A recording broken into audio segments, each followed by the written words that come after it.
Perth में कौमी batters batting, bowlers bowling भूल गए। ऑस्ट्रेलिया ने पाकिस्तान को 360 रन के भारी मार्जिन से बआसानी शिकस्त दे दी। कौमी टीम दूसरी इनिंग्स में 100 रन भी न बना सकी। 450 रन के ताक़ो में पूरी टीम 89 रन पर ढेर हो गई। अब्दुल्ला शफीक, शान मसूद, सरफराज अहमद, आगा सलमान, फ़हीम अशरफ समेत 8 खिलाड़ी सिंगल डिजिट में ही रहे। ऑस्ट्रेलियाई स्पिनर नेथन लॉयन ने टेस्ट में 500 विकेटें लेने का एजाज हासिल कर लिया। कप्तान शान मसूद भी ऑस्ट्रेलिया की शानदार बॉलिंग के मुअत्तरिफ, कहा दौरान बैटिंग के लिए विकेट मुश्किल थी। डेब्यू पर आमिर जमाल और खुर्रम शहजाद की परफॉर्मेंस अच्छी रही। हुए नाकाम, बैटर्स भी ना दिखा सके कमाल। पर्थ टेस्ट कौमी टीम के लिए डरावना ख्वाब बन गया। शाहीन शाह अफरीदी मैच में सिर्फ 2 विकेटें हासिल कर सके। फ़हीम अशरफ भी कुछ न कर सके, सिर्फ एक खिलाड़ी को आउट किया। बैटिंग लाइन भी रेत की दीवार साबित हुई। अब्दुल्ला शफीक, इमाम उल हक, बाबर आजम, सरफराज अहमद, आगा सलमान सब नाकाम हुए। सिर्फ 3 बैटर डबल फिगर में दाखिल हुए।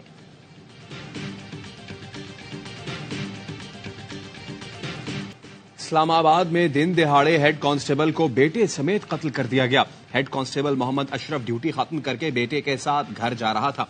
डाकुओं को वारदात करते देखा तो उन्हें पकड़ने की कोशिश की, मुलजिमान को दबोच लिया। मामला काबू से बाहर होता देखकर बेटा भी मदद को गया, लेकिन एक डाकू ने फायर कर दिया। खातून और एक बच्ची मदद के लिए पुकारती रही। डाकू असलहा लहराते हुए फरार हो गए। G8 में डाकुओं की फायरिंग से जख्मी शख्स अस्पताल में जाँ बहक। सेफ सिटी में सिक्योरिटी इंतजामात पर सवालात उठने लगे।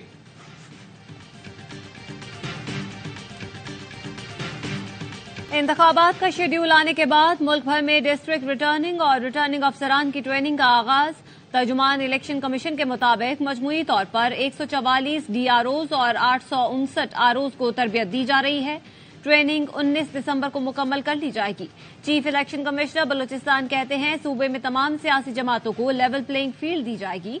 इलेक्शन कमीशन ने वोटों के इंदराज, इखराज, तब्दीली और दुरुस्ती पर पाबंदी लगा दी। इलेक्शन कमीशन ने अपने अफसरान और मुलाजमीन और ROs की छुट्टियों पर पाबंदी लगा दी। DRO इस्लामाबाद ने तालीमी इदारों में स्टाफ की छुट्टियों पर पाबंदी लगा दी।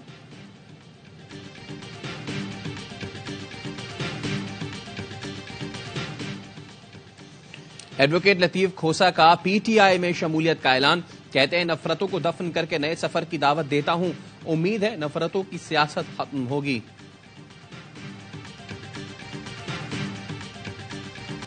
कल हमने चैलेंज किया है ट्रांसपेरेंसी इंटरनेशनल को कि आइए और हमसे बात कीजिए। Narcotics control, other services, traffic services, हम ओवरऑल 97% एक्सपेक्ट करते थे, हम 99% प्लस जा रहे हैं। हम 80% ब्लाइंड मर्डर्स को इस साल के ट्रेस कर चुके हैं। पंजाब पुलिस ने करप्शन से मुतालिक ट्रांसपेरेंसी इंटरनेशनल की रिपोर्ट चैलेंज कर दी। IG पंजाब कहते हैं चंद हजार लोगों से सर्वे करके पुलिस और दीगर इदारों की कारकर्दगी पर सवाल उठा दिया गया। पुलिस की हर दस्तावेज पर QR कोड के जरिए सिटीजन फीडबैक मौजूद है। रवां साल 1,33,000 मुकदमा दर्ज हुए। आज डकैती, ज्यादती, कत्ल का कोई केस अधूरा नहीं। कोई मग़वी बच्चा तावान देकर नहीं छुड़वाया गया। तमाम मुल्जिमान को गिरफ्तार किया गया। गोली का जवाब गोली से मिलेगा। रवां साल 31 दिसंबर तक सूबे का हर थाना कंप्यूटराइज्ड होगा।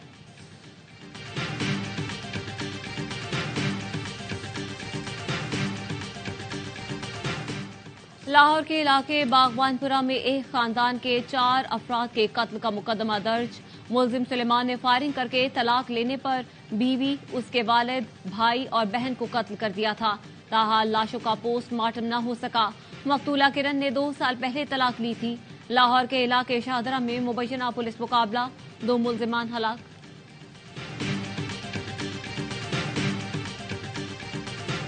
इसराइल की जबालिया खान यूनिस पर बमबारी, मजीद 35 फलस्तीनी शहीद। इसराइली फौज ने कमाल अदवान अस्पताल में फलस्तीनियों के खेमों पर बुलडोजर चढ़ा दिए।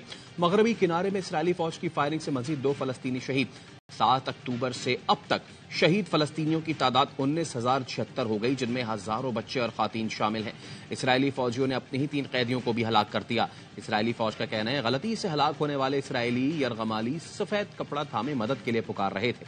इसराइली यरगमालियों की हलाकत पर तल अवीव यरूशलेम में एहतजाज। इसराइली वजीर आजम का कहना है कैदियों की रिहाई के लिए कतर और मिस्र की मदद से कोशिशें कर रहे हैं। हमास का कहना है सालसियों को पैगाम पहुंचा दिया, इसराइली जारियत बंद होने तक यरगमालियों की रिहाई के लिए मुज़ाकरात नहीं होंगे।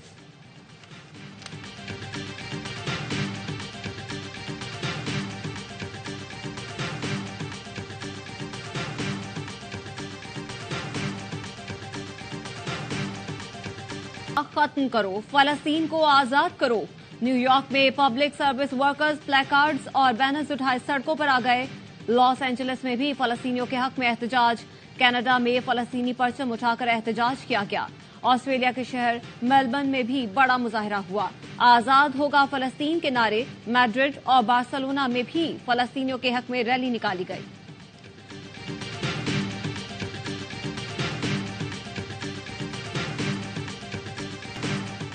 बहराए अहमर में इसराइल आने वाले बहरी जहाजों पर यमन के हूथियों के हमले।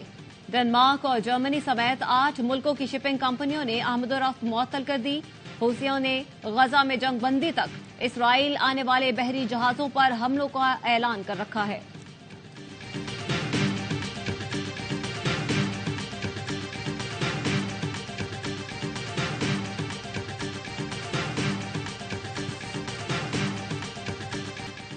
मुल्क भर में सर्दी के डेरे, बर्फबारी का सिलसिला शुरू।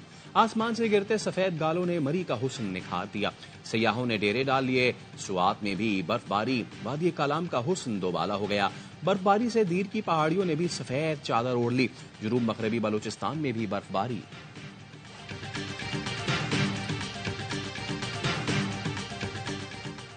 मसनूई बारिश के बाद लाहौर में स्मोक की शिद्दत में कमी।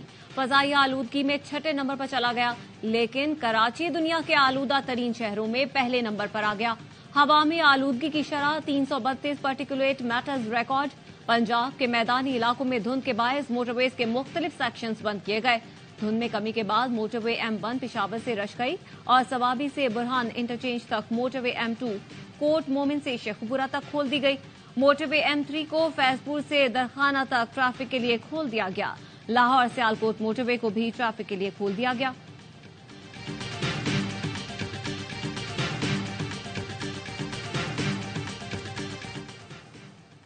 पाकिस्तान की ईरान में रासिक पुलिस हेडक्वार्टर्स पर दहशतगर्द हमले की शदीद मजम्मत।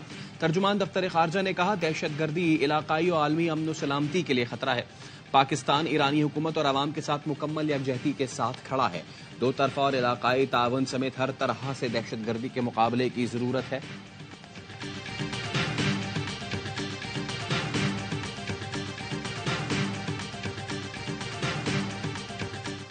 मुल्क भर में यूरिया खाद की कीमतों में मजीद इजाफा। 50 किलो की बोरी 5,550 रुपए तक पहुंच गई।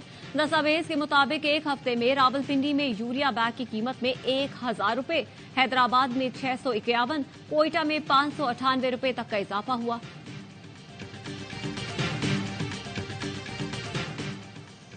बलोचिस्तान में चीनी की कीमतों में बेपनाह इजाफा। फी किलो कीमत 135 से 175 रुपए तक पहुंच गई। जराये का कहना है कि होलसेल में चीनी 160 रुपए फी किलो हो गई। चीनी डीलर्स के मुताबिक मुल्जिम महंगी चीनी फराहम कर रहे हैं।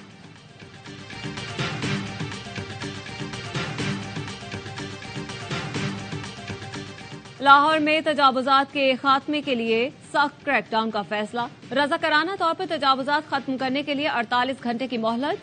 निगरां वज़ीर आला मोहसिन नकवी कहते हैं बेशतर मकामात पर तजावुजात ही ट्रैफिक जैम का बायस हैं। मोहलत खत्म होने के बाद क्रैकडाउन होगा, गिरफ्तारी और मुकदमा दर्ज किया जाएगा।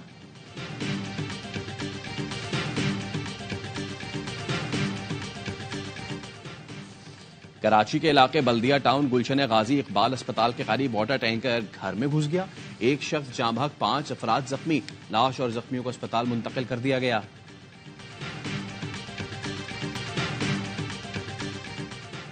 गुजरावाला में निजी अस्पताल से अगवा होने वाला बच्चा बाजियाब। पुलिस के मुताबिक अगवाकार खातून और उसके साथी को हिरासत में ले लिया गया है। मुल्जिमान को सीसीटीवी की मदद से गिरफ्तार किया गया।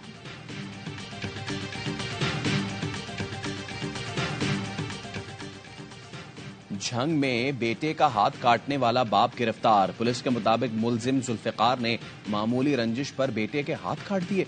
मुलजिम ने अपने एक और बेटे की मदद से सफाकाना जुर्म किया। पाकिस्तानी तारीख का सबसे महंगा शिकार अमेरिकी शहरी डैरन जेम्स मिलमैन ने चित्राल में मारखोर के शिकार के लिए 6.5 करोड़ की अदायगी की थी। शिकार मारखोर के सींगों की लंबाई 45 इंच थी। अमेरिकी शिकारी ने तारीखी शिकार की मकामी अफराद के साथ तस्वीर भी बनाई।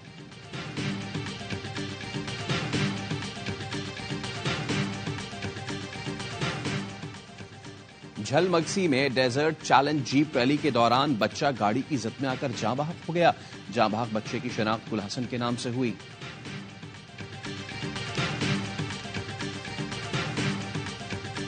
चित्राल में अम के सम्राट जारी। कैलाश फेस्टिवल चौमश का जोशो खरोश से आगाज हो गया। फेस्टिवल 22 दिसंबर तक जारी रहेगा। चौमुश फेस्टिवल में मुख्तलिफ त्यौहार मुनाकिद किए जाएंगे। तारीखी फेस्टिवल को देखने के लिए बड़ी तादाद में मुल्की और गैर मुल्की सयाहों का वादी का रुख।